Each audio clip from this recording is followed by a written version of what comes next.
अब देश के लोग ये जानना चाहते हैं कि एक नरेंद्र मोदी जो बड़े और कड़े फैसले लेने के लिए जाते हैं, दुनिया भर में जिनके धाक है, जिन्होंने अपने निर्णयों से लोगों को चौंका दिया है, और जब काशी में आते हैं नरेंद्र मोदी तो बिल्कुल किसी छोटे बालक की तरह उनकी आंखें भरी होती हैं।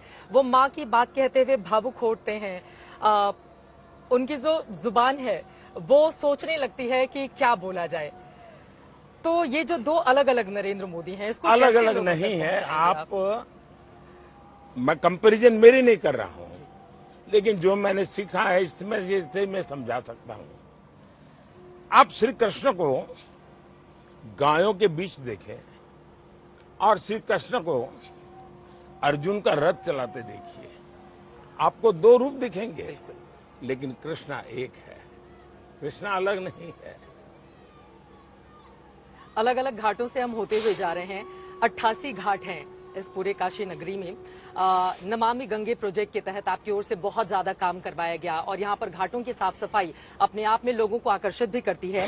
2017 और 18 का जो काशी में आने वाले लोगों का आंकड़ा था वो तकरीबन 62 लाख था। 2022-23 में वो पहुंचकर 7 करोड़ हो गया है।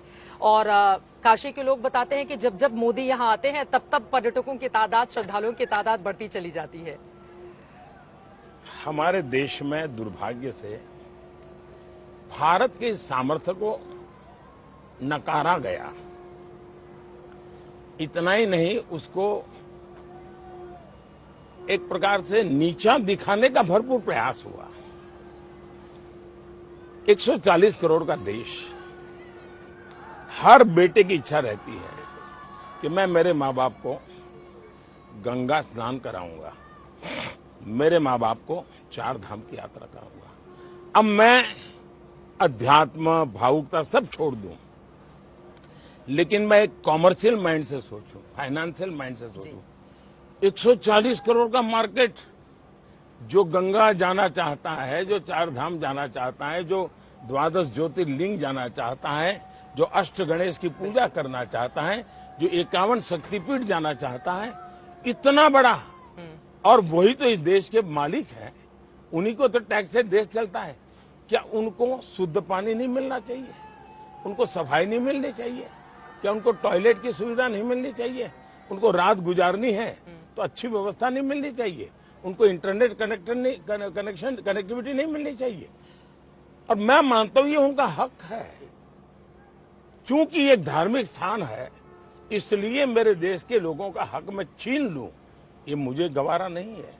तो मैंने इसमें इकोनॉमी भी देखी है और इसमें मैंने भविष्य भी देखा है। और जब आप अपनी चीजों का सम्मान करते हैं, गौरव करते हैं, तब जाकर के दुनिया करती है। बिल्कुल। और G20 समिट में मैंने एक प्रयोग किया कि मैं G20 को मोदी तक सीमित नहीं रखूंगा, मैं G20 को दिल्ली तक सीमित नहीं रखूंगा, मैं G20 को देश के अलग अलग स्थानों पर 200 मीटिंग करके ले गया। और उसका परिणाम ये हुआ कि G20 का काम तो हुआ, लेकिन दुनिया को, और सारे डिसीजन मेकिंग लोग आते थे यहाँ, करीब 1 लाख लोग आए थे। दुनिया के महत्वपूर्ण देशों के निर्णय प्रक्रिया के जो महत्व के लोग होते हैं, करीब 1 लाख लोग आए थे। बिल्कुल। और उन 1 लाख लोगों ने ये सारा देश देखा। तो उनको, जो दिल्ली के बाहर, उनको लगता है ये देश ऐसा है, इतना विविधताओं से भरा हुआ है। तो मैंने मेरे देश का ब्रांडिंग करने के लिए भी G20 का उपयोग किया। बिल्कुल। विश्व के कोई नेता आते हैं, मैं उनसे गंगा आरती करवाता हूं। बिल्कुल। उसमें मुझे मैं इनका हिंदूकरण नहीं कर रहा हूं। मैं उनको प्रकृति के प्रति हमारा प्यार क्या है, हम प्रकृति के प्रति कितने समर्पित हैं। हम प्रकृति के संघर्ष करने वाले लोग नहीं हैं, हम प्रकृति का विनाश करने वाले लोग नहीं हैं, हम प्रकृति का संरक्षण करने वाले लोग हैं, हम प्रकृति का संवर्धन करने वाले लोग हैं। और दुनिया जो ग्लोबल वार्मिंग की चिंता करती है ना, मैं गंगा आरती करा करके उनको सिखाता हूं कि ग्लोबल वार्मिंग की समस्या का समाधान इन प्रकृति के प्रति भक्ति में है। और उसका असर भी हम सब लोगों ने देखा है। फिलहाल अलग अलग हिस्सों से गुजरते हुए हम चले जा रहे हैं। आगे बाबा विश्वनाथ का वो धाम आ जाएगा जिसका कायाकल्प करने का काम आपकी ओर से किया गया, और 70,000 लोग एक बार आके वहां पर दर्शन कर सकते हैं, इतना भव्य बनाया गया है। तो बाबा विश्वनाथ का आशीर्वाद 400 पार के लिए मिल रहा है क्या? एक तो मेरा मूलतः ये फिलॉसफी चिंतन है कि अब जैसे मेरे यहाँ गुजरात में जाएंगे तो वलसाड़ के दूर जंगलों में एक आदिवासी मंदिर है, आदिवासी लोग वहां आते हैं। मोगरा और समथिंग नाम है, मैं भूल गया। और लाखों लोग आते हैं, एक टॉयलेट नहीं। वो जब पेड़ के नीचे सोते थे तो मैंने सबसे पहला उसको रिनोवेट किया था। ठीक है। तो अब से मुझे लगा ये एक बड़ी ताकत है और एक प्रकार से आदिवासी समाज ने मुझे प्रेरणा दी जी। दूसरी एक घटना मेरे लिए बड़ी इमोशनल हो गई। मैं जब 2017 का यहाँ असेंबली का चुनाव था तो मेरा यहाँ काशी में रोड शो था और दूसरे दिन मेरी सोमनाथ में सोमनाथ ट्रस्ट की मीटिंग थी। बिल्कुल।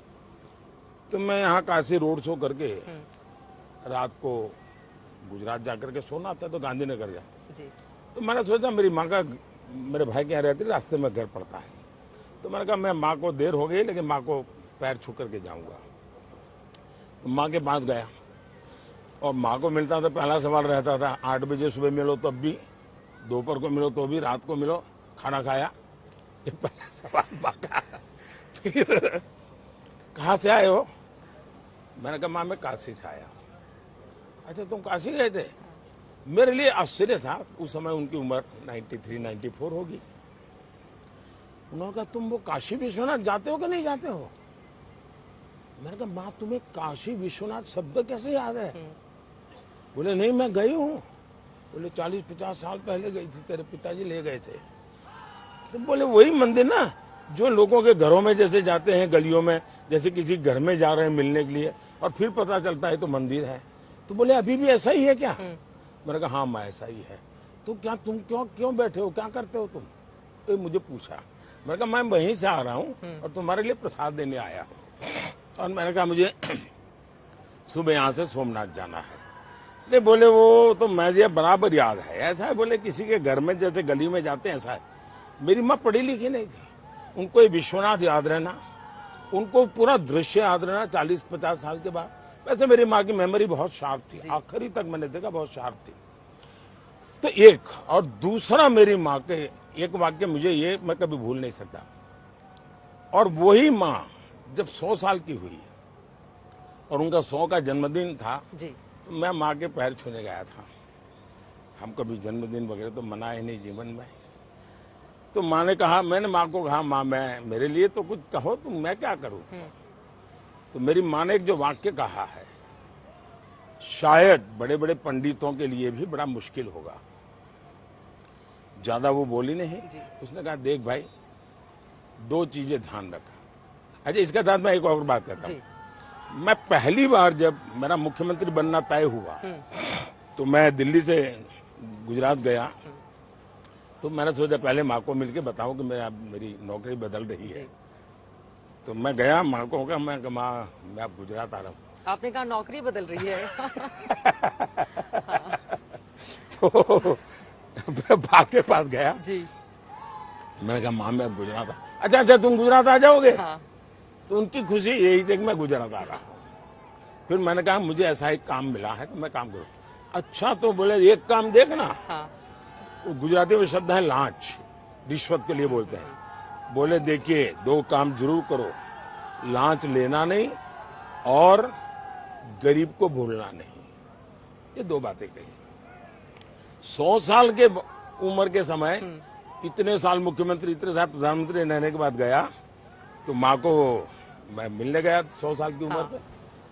मैंने कहा माँ आज 100 का जन्मदिन है, मुझे भी तो कुछ आप आदेश दीजिए। तो माँ ने कहा देखो भाई 2 काम संभाल के करो। मैंने कहा क्या?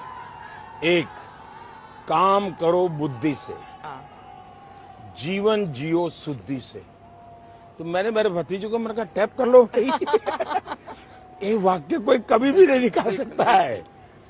तो ये दोनों चीजें मैं जोड़ के देखता हूं कि उनके अंदर एक सातत्य था, एक विरक्त भाव था और वो अपने बेटे को अपनी पर्सनल प्रॉपर्टी कभी मानती नहीं थी। पर्सनल प्रॉपर्टी कभी नहीं माना उसने मान के चली कि ठीक है मैंने जन्म दिया है, देश के लिए काम करेंगे। अब देखिए मैं गांधीनगर में रहता था, मेरी माँ 2 किलोमीटर दूर एक कमरे वाले घर में रहती थी। मैंने कहा माँ यहाँ आकर के अगर तुम रहोगी तो रह सकती हो, मेरे यहाँ सरकारी मकान है, कमरा है। उसने कहा भाई मैं तो रह लूंगी, हाँ। तेरे काम का क्या होगा? मैं तेरे काम को बिगाड़ने के लिए नहीं हूं। और वो नहीं आई। यानी उनके मन में रहता था कि उसका बेटा अपने दायित्वों को पूरा करे। बिल्कुल। और माँ के जीवन की अमिट छाप आप पर दिखाई भी देती है। और मौजूदा वक्त में हम सब जानते हैं कि माँ बहनों का प्यार दुलार आपको कितना मिलता है। कहीं भी आप जाते हैं, बड़े बड़े होर्डिंग्स और पोस्टर लेकर लोग आ जाते हैं। आंसुओं की बौछार सी हो जाती है जब माँ बहनें आपको अपने पास देखती हैं तो